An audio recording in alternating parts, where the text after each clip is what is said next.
مرد اپنی کم عمر بیویوں کے پاس جانے سے پہلے لسی کیوں پیتے ہیں؟ ایک نوعمر لڑکی نے ایسا انکشاف کر دیا کہ سن کر آپ بھی لرز جائیں گے۔ میرا نام سمینہ ہے۔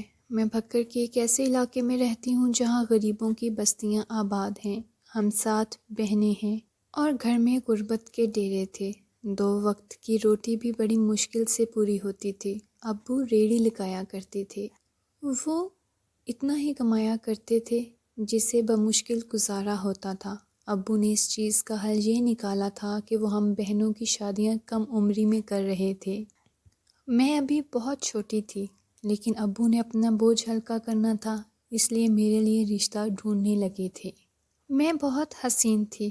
امی کی خواہش تھی کہ وہ میری شادی کسی اچھی جگہ پر کریں، اس لیے امی نے جگہ جگہ اپنے جاننے والوں میں کہہ دیا تھا کہ سمینہ کا رشتہ ڈھونڈ دیں، جبکہ ابو تو کسی بھی راہ چلتے کے ساتھ مجھے رخصت کرنے کو تیار تھے۔ خیر، ایک دن امی کی سہیلی نے آ کر بتایا کہ سمینہ کو آج لڑکے والے دیکھنے آئیں گے، لڑکا سعودیہ میں ہوتا ہے۔ امی نے یہ بات سنی تو بہت خوش ہو گئی تھیں۔ ہم نے اپنی حیثیت کے مطابق انتظام کیا تھا۔ جب ایک بڑی سی گاڑی ہمارے محلے میں آ کر رکی تو لوگ میری قسمت پر رشک کرنے لگے تھے۔ لڑکے کی والدہ نے مجھے دیکھتے ہی پسند کر لیا تھا۔ وہ کہنے لگی لڑکی بہت حسین ہے، ہمیں اپنے بیٹے کے لیے یہ رشتہ منظور ہے۔ پھر سارا کچھ بہت جلدی طے پا گیا تھا۔ میرے والدین بہت خوش تھے۔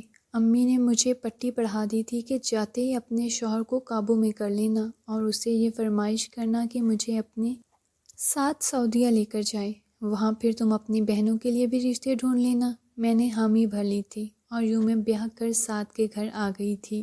یہ گھر اتنا خوبصورت تھا کہ مجھے گمان ہونے لگا تھا کہ میں جنت میں آ گئی ہوں۔ تھوڑی دیر بعد میرا شوہر کمرے میں آ گیا تھا۔ اس نے میرا گھونگھٹ پلٹا تو کہنے لگا، میں بہت خوش نصیب ہوں جو تم جیسی پیاری بیوی ملی ہے۔ میں یہ بات سن کر شرما گئی تھی۔ میرے شوہر نے مجھ سے کہا کہ وہ مجھے بہت جلد اپنے ساتھ سعودیہ لے جائے گا۔ تب تک وہ چاہتا ہے کہ ہم دونوں ایک دوسرے کو سمجھیں۔ وہ کہنے لگا کہ ازدواجی تعلق ہم اپنے حقیقی گھر جا کر ہی شروع کریں گے۔ مجھے بھلا کیا اعتراض ہو سکتا تھا؟ میرا شوہر بہت اچھا تھا۔ سعد 2 ہفتے پاکستان رہا تھا۔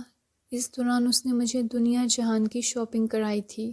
یہاں وہاں وہ مجھے ساتھ لیے پھرتا تھا۔ یہ 2 ہفتے میری زندگی کے سب سے خوبصورت ہفتے تھے، مگر یہ وقت بہت تیزی سے گزر گیا تھا۔ سعد واپس چلا گیا تھا اور پیچھے میرے لیے اداسی چھوڑ گیا تھا۔ میں اپنے شوہر کو یاد کر کے آہیں بھرتی رہتی تھی۔ میری ساس ایک اچھی خاتون تھیں۔ انہوں نے میری دل جوئی کرنے کی بہت کوشش کی تھی۔ خیر، سعد نے مجھے بہت جلد اپنے پاس بلا لیا تھا۔ جس دن میں نے سعودیہ جانا تھا میری خوشی کی انتہا نہ رہی تھی۔ میں اپنے شوہر کے پاس چلی گئی تھی۔ سعد بھی مجھے دیکھ کر بہت خوش ہوا تھا۔ اگلے ہی دن وہ مجھے سعودیہ کے ایک مہنگے ترین سیلون میں لے گیا تھا۔ سعد نے مجھ سے کہا تھا کہ وہ مجھے یہاں کے رنگ ڈھنگ میں ڈھال دے گا تاکہ میں اس کے ساتھ مس فٹ نہ لگوں۔ میں خوشی خوشی راضی ہو گئی تھی۔ سیلون والی لڑکی نے تو کمال ہی کر دیا تھا۔ میں تو پہلے ہی بہت خوبصورت تھی، اب تو بالکل پری لگنے لگی تھی۔ سعد بہت زیادہ خوش تھا۔ وہ کہنے لگا، کل ہمارے گھر ایک چھوٹی سی تقریب ہوگی، میں تمہیں اپنے دوستوں سے ملوانا چاہتا ہوں۔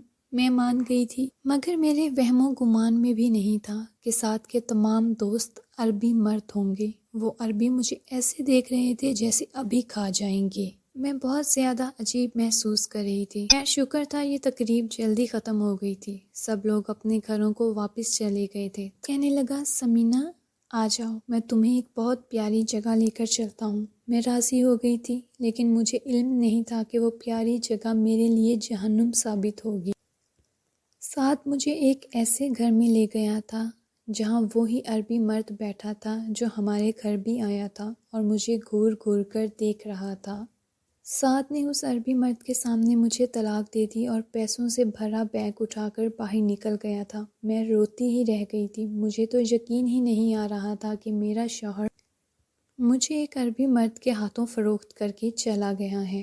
اس کا نام عبدالجبار تھا۔ اس نے مجھ سے زبردستی نکاح کر لیا تھا۔ میں بہت کم عمر تھی جبکہ وہ عربی مرد کم از کم 70 سال کا تو تھا ہی۔ وہ مجھے گھر میں بند رکھتا تھا، کہیں آنے جانے بھی نہیں دیتا تھا۔ میں نے نوٹس کیا تھا کہ ہر رات میرے پاس آنے سے پہلے لسی کا جگ پی کر آتا تھا، جس کی وجہ سے وہ بھرپور جوان ہو جاتا تھا، اور اب تو اس کے چہرے سے جھریاں بھی ختم ہونے لگی تھیں۔ رات میں گہری نیند سو رہی تھی جب میری آنکھ شوہر کی آواز سن کر کھلی تھی۔ وہ کسی سے کہہ رہا تھا کہ میں سمینہ کو آگے فروخت کرنا چاہتا ہوں، میرا دل اس سے بھر گیا ہے۔ یہ بات سن کر میں بہت گھبرا گئی تھی۔ میں نے سوچ لیا تھا کہ اب اپنے آپ کو بچانے کے لیے کچھ نہ کچھ تو کرنا ہی پڑے گا۔ میں اب طاق میں تھی کہ کسی طرح میری رسائی میرے شوہر کے موبائل تک ہو جائے۔ پھر مجھے دن کے وقت موقع مل ہی گیا تھا۔ میرا شوہر گہری نیند سو رہا تھا۔ میں نے اس کا موبائل اٹھایا اور پولیس کو فون کر دیا تھا۔ پولیس بہت جلد ہمارے گھر پہنچ گئی تھی۔ پولیس نے میرے شوہر کو بھی گرفتار کر لیا تھا اور اس کی خفیہ لسی کو بھی اپنے ساتھ لے گئے تھے۔ اب مجھے بے صبری سے انتظار تھا کہ لیبارٹری ٹیسٹ سے کیا پتہ چلتا ہے کہ میرا شوہر وہ لسی کیوں پیتا تھا۔ مجھے پولیس نے بتایا کہ لیبارٹری کے ٹیسٹ میں یہ ہی آیا ہے کہ وہ لسی شفاف ہوتی تھی، اس میں کچھ بھی مکس نہیں ہوتا تھا۔ مجھے اب بہت حیرت ہوئی تھی۔ اب میں واپس پاکستان جانے لگی تھی۔ اس سے پہلے میں اپنے شوہر سے ملنا چاہتی تھی۔ میں جیل اس سے ملنے گئی اور اس کا راز معلوم کرنا چاہا تو وہ ہنس دیا اور بولا میں اس لسی میں کچھ ڈالتا نہیں تھا بلکہ اس پر کالا جادو کیا کرتا تھا۔ میں اس لسی پر کچھ ایسی چیزیں پڑھ کر پھونکتا تھا جس سے تمہاری کم عمری میری طرف آ رہی تھی اور میری بڑھتی عمر تمہارے چہرے سے عیاں ہو رہی تھی۔ لگتا ہے تم نے شیشہ نہیں دیکھا، اتنا کہہ کر میرا شوہر کہہ کے مار کر ہنسنے لگا تھا، جبکہ میں لرز گئی تھی۔ جلدی سے بھاگ کر گھر گئی اور شیشہ دیکھا تو وہ سچ کہہ رہا تھا۔